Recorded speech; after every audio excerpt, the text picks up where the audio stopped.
నమస్కారం city news కి స్వాగతం.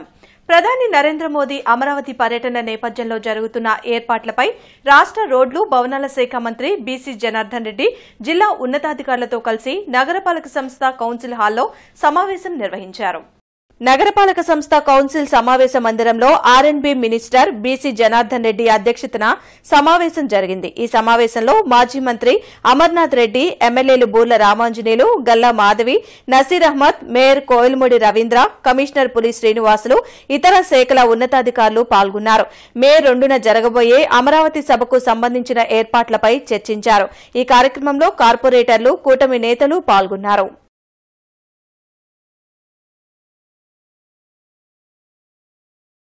మే 2వ తేదీన జరగబోయే అమరావతి సభ ఏర్పాట్లపై రోడ్లు భవనాల శాఖ మంత్రి బీసీ జనార్దన్ రెడ్డి గుంటూరు నగరపాలక సంస్థలో సమావేశం నిర్వహించారు. మే 2వ తేదీన ప్రధాని మోడీ అమరావతి రాజధాని పునర్నిర్మాణ ప్రతిష్ట కోసం వస్తున్నారని మంత్రి బీసీ జనార్దన్ రెడ్డి వెల్లడించారు. గుంటూరు పార్లమెంట్ నుండి 2,25,000 మందిని తరలించేందుకు స్థానిక ఎమ్మెల్యేలు, అధికారులు, నాయకులతో చర్చించామని అన్నారు. గుంటూరు జిల్లా నుండి అమరావతి సభకు వచ్చే ప్రజలకు ఎటువంటి అసౌకర్యం కలగకుండా చేసే అంశంపై స్థానిక శాసనసభ్యులు, అధికారులతో చర్చించామని మాజీ మంత్రి అమర్నాథ్ రెడ్డి తెలిపారు. ఈ సందర్భంగా ఎమ్మెల్యేలు బూర్ల రామాంజనేయులు, గల్లా మాధవి, నసీర్ అహ్మద్, మేయర్ కోయిల్మూడి రవీంద్ర మాట్లాడుతూ గత ప్రభుత్వం 3 రాజధానులంటూ రాష్ట్రానికి రాజధాని లేకుండా చేసిందని విమర్శించారు. కూటమి ప్రభుత్వం అమరావతి రాజధాని పునర్నిర్మాణం కోసం కంకణం కట్టుకుని పనిచేస్తుందని అన్నారు. ప్రధాని రానున్న అమరావతి సభకు ప్రతి ఒక్కరూ వచ్చి జయప్రదం చేయాలని కోరారు. సభకు వచ్చే ప్రతి ఒక్కరికి బస్సు సౌకర్యం కల్పిస్తున్నామని, అంతేకాకుండా భోజనం, మంచినీటి సౌకర్యం కూడా ఏర్పాటు చేస్తున్నామని చెప్పారు.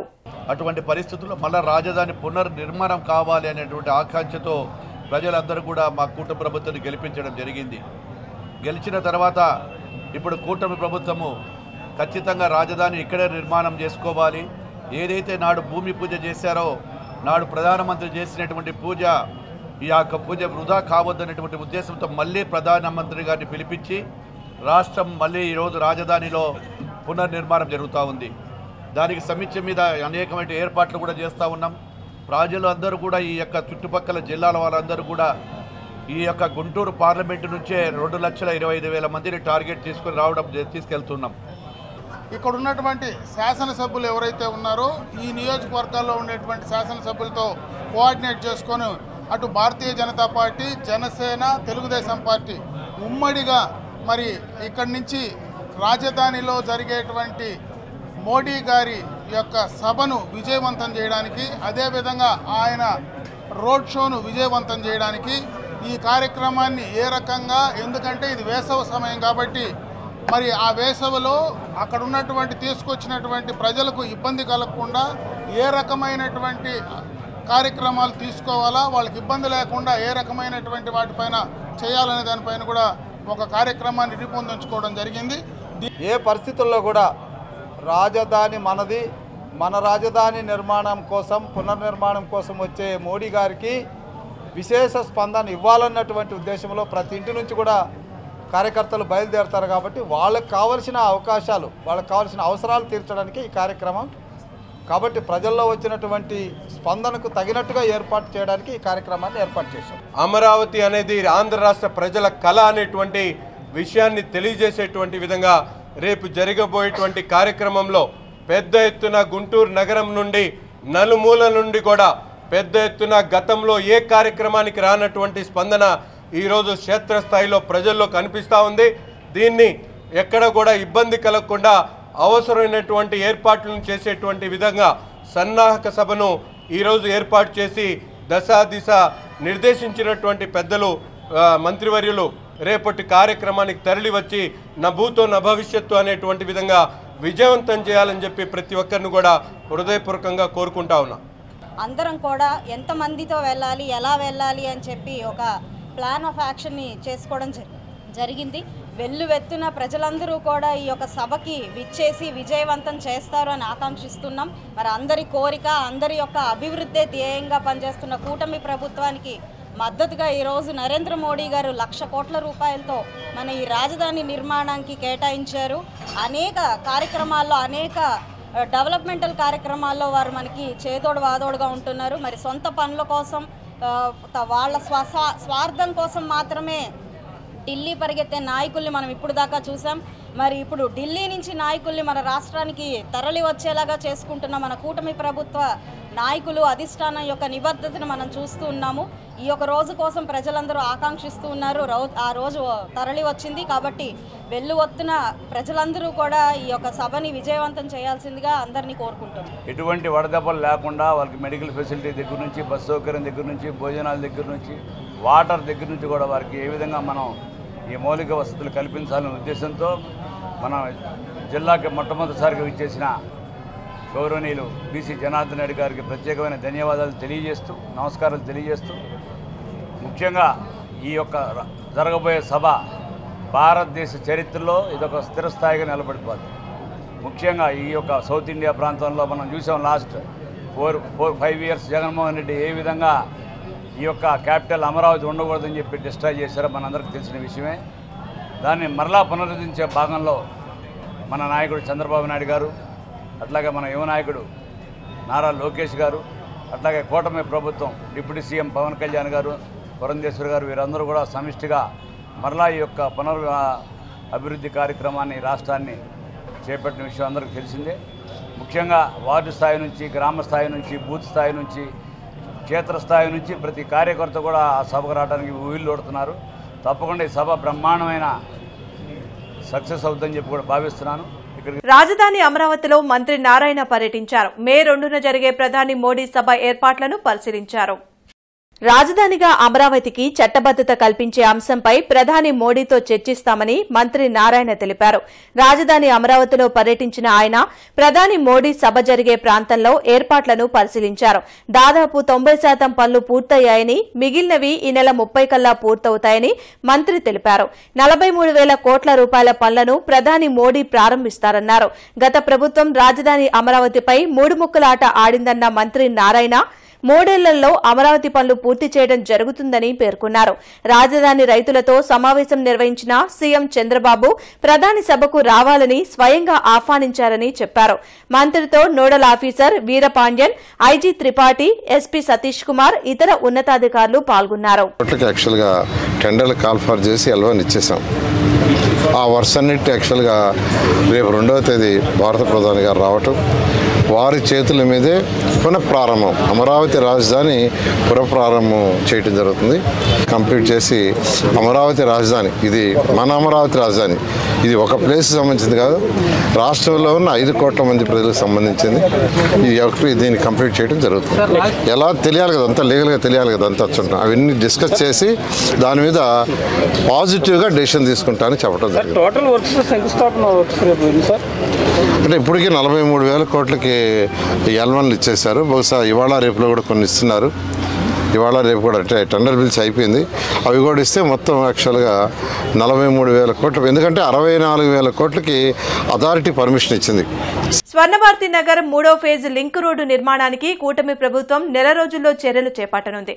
ఈ మేరకు నిర్వాసితులకు నష్టపరిహారం ఎమ్మెల్యే రామాంజనేయులు అందజేశారు. గత ప్రభుత్వం నిర్లక్ష్యం వలన వృద్ధి కాని స్వర్ణభారతి నగర్ 3వ ఫేజ్ లింక్ రోడ్డు నిర్మాణానికి మోక్షం లభించింది. సీఎం చంద్రబాబు ఆదేశాలతో ఎమ్మెల్యే రామాంజనేయులు నేతృత్వంలో అక్కడ నివసిస్తున్న 385 మందికి తాత్కాలిక నగదు సాయం అందజేశారు. అదేవిధంగా స్థలానికి స్థలం కూడా ఇస్తామని ఎమ్మెల్యే భరోసా ఇచ్చారు. పేదల సంక్షేమాన్ని ఆలోచించేది ఒక్క కూటమి ప్రభుత్వమేనని ఆయన చెప్పారు. స్వర్ణభారతి నగర్లో 3rd ఫేజ్ రింగ్ రోడ్డు గత 5 సంవత్సరాలుగా నిర్లక్ష్యం వల్ల నిలబడిపోయింది.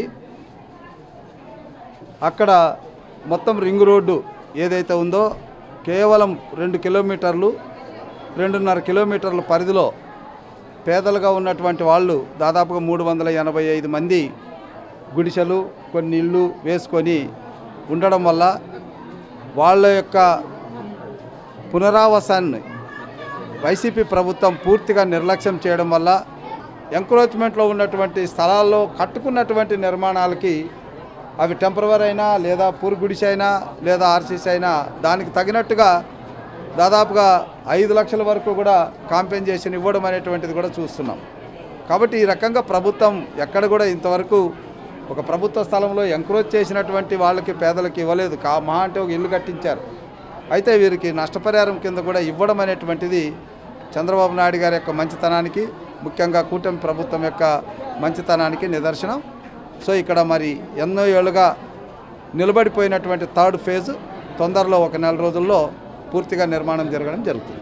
ప్రధాని నరేంద్ర మోదీ రాజధాని అమరావతి పర్యటన ఏర్పాట్లపై అధికారులతో మంత్రులు సమీక్షించారు. సచివాలయంలో జరిగిన ఈ సమీక్షలో మంత్రులు నారాయణ, అనగాని సత్యప్రసాద్ పాల్గొన్నారు. ప్రధాని సభకు వచ్చే వారికి ఎలాంటి ఇబ్బందులు కలగకుండా పకడ్బందీ ఏర్పాటు చేయాలని అధికారులను ఆదేశించారు. నోడల్ అధికారి Veerapandian, ADG Madhusudan Reddy, IG Tripathi, collector Nagalakshmi, JC Bhargav Teja, SP Satish Kumar, ఇతర ఉన్నతాధికారులు పాల్గొన్నారు.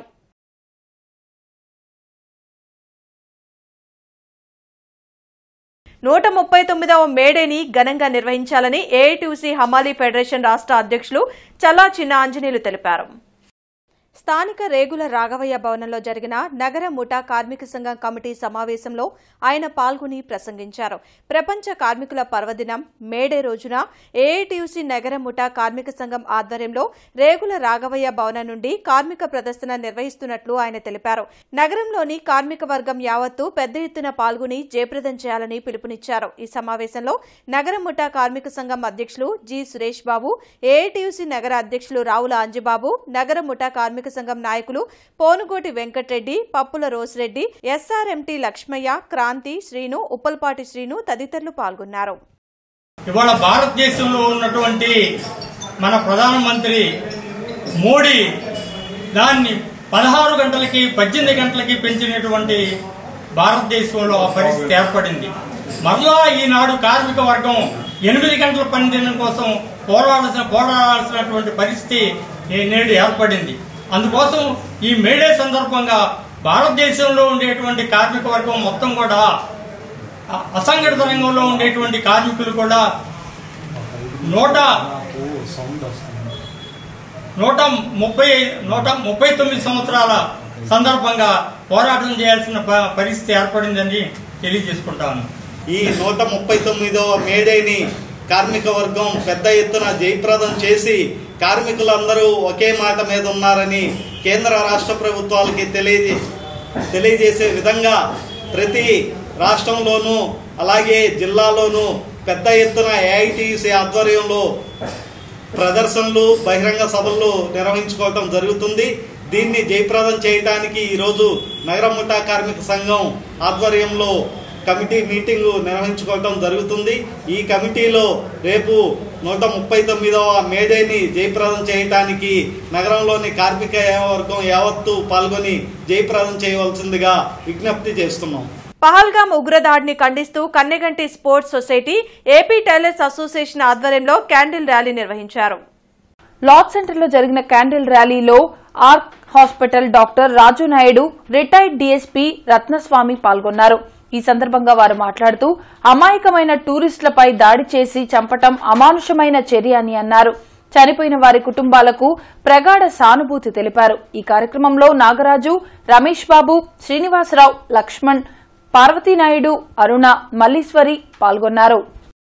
కేవలం మతం ఆధారంగా హిందువులు, ముస్లింలు, మీరు ముస్లింలా, మీరు హిందువులా అని అడిగి మరి హిందువులనే దీని మీద కాల్చి దారుణంగా చంపడం అనేది ఎంతో హేయమైన చర్య.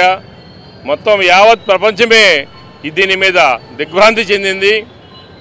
దీన్ని కన్నెగంటి హనుమంతు స్పోర్ట్స్ సొసైటీ మరియు ఏపీ టైలర్స్ అసోసియేషన్ సంయుక్తంగా మేము ఖండిస్తూ నిరసనగా ఈ రోజున ఈ క్యాండిల్ ర్యాలీ అనేది నిర్వహించడం జరుగుతుంది. భారతదేశంలోనే కాదు, ప్రపంచంలోని ప్రతి వ్యక్తి దీన్ని ముక్తఖండంతో ఖండిస్తున్న విషయం మనకందరికీ తెలిసిందే. ఈ వార్తలు ఇంతటితో సమాప్తం. నమస్కారం.